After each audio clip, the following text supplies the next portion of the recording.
দীঘার জগন্নাথ মন্দিরে চুরি।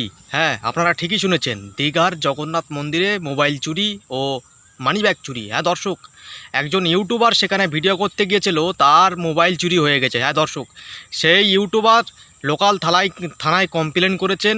সেখানে সেই থানায় জানা গেছে যে 200টা মোবাইল চুরি হয়েছে ও মানিব্যাগ চুরি হয়েছে। দর্শক, এমনিতে পার্টিটার নাম খারাপ হয়ে আছে, লোক চোর চোর করে, আরও দর্শক নামটা খারাপ হয়ে যাচ্ছে। তার উপরে আবার এই যে এক সপ্তাহ পুরো হলো না, আবার ওই মন্দিরে জগন্নাথ মন্দিরে মোবাইল চুরি হচ্ছে, মানিব্যাগ চুরি হচ্ছে, টাকাও চুরি হচ্ছে।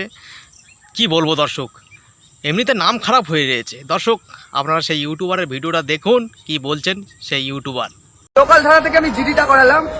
আমার শুধু নয়, বহু মানুষের মোবাইল গেছে। একটাই রিজন, শুধুমাত্র বলা হলো যে ব্যাগ চেক করানো হোক। ব্যাগ চেক করার পর ভেতরে প্রবেশ করানো হবে। যখনই এই ব্যাগ চেক করাতে গেলাম আর এন্টার করলাম ভেতরে, তখনই কিন্তু মোবাইল মিসিং। মোবাইলের সাথে অনেকের মানি ব্যাগ গেছে, অনেকের পার্স, মানে মানি ব্যাগের সাথে অনেকের অনেক কিছু ডকুমেন্টস চলে গেছে। তো আমি এটাই বলবো, সাবধান।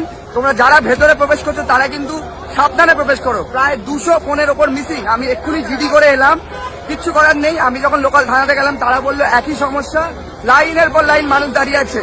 মানে জগন্নাথ ধামে এসে এভাবে এরকম কিছু হবে আমি এক্সপেক্ট করিনি, যেটা আমার সাথে হলো। দেখো, লোকাল জিডি করালাম, এখন আমি জানি না কি করবো।